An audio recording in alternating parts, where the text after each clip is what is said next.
Halo semuanya, menjelang Ramadan tahun 2026, ada yang baru nih di dunia pendidikan Indonesia.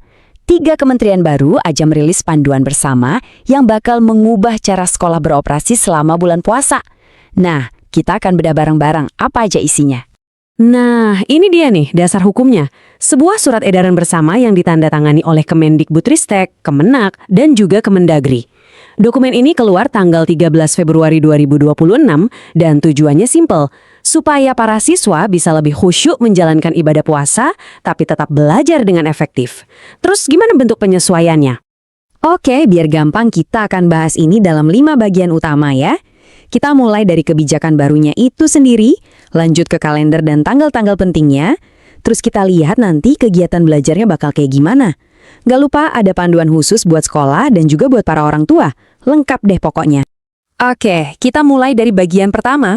Sebenarnya kenapa sih sampai perlu ada aturan khusus buat sekolah selama bulan Ramadan? Apa tujuan besar di baliknya? Ternyata tujuannya itu mulia banget. Menurut surat edaran ini, aturannya dibuat untuk mendukung perkembangan siswa supaya sehat secara fisik dan spiritual, punya keterampilan, dan yang penting juga punya jiwa sosial serta rasa cinta tanah air yang kuat. Jadi ini bukan cuma soal ngatur jadwal puasa ya, tapi juga soal pembentukan karakter. Nah, ini dia bagian yang kayaknya paling ditunggu-tunggu sama semua orang. Jadwalnya.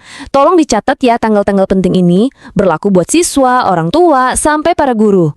Jadi polanya gini nih, coba perhatikan ya. Awal Ramadan itu, 4 hari pertama siswa bakal belajar dari rumah. Ini semacam masa adaptasi gitu. Habis itu baru deh masuk sekolah lagi selama kurang lebih 3 minggu. Tapi kegiatannya bakal disesuaikan, Nak. Nah, setelah itu masuk masa libur lebaran dan cuti bersama yang lumayan panjang. Semuanya balik normal dan masuk sekolah lagi tanggal 30 Maret.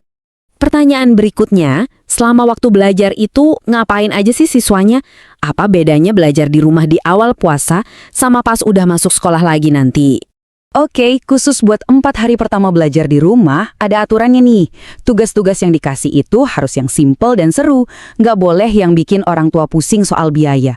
Fokusnya lebih ke proyek-proyek yang bisa dikerjain bareng keluarga, biar makin akrab.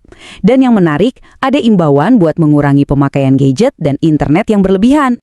Terus pas balik ke sekolah, gimana? Nah, kegiatannya juga disesuaikan biar relevan sama suasana Ramadan. Buat siswa muslim, sekolah dianjurkan ngadain kegiatan kayak tadarus Al-Quran, pesantren kilat, atau kajian-kajian lain buat memperdalam iman.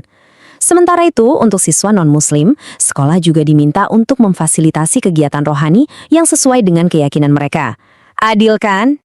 Jelas ya, kebijakan baru ini butuh banget dukungan penuh dari pihak sekolah. Jadi, apa aja nih yang harus disiapkan dan jadi perhatian mereka? Ada beberapa penyesuaian kunci di kegiatan belajar mengajar.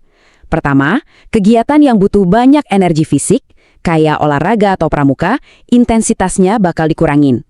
Kedua, guru-guru didorong buat pakai asesmen formatif, jadi penilaiannya lebih ke proses, bukan cuma hasil akhir.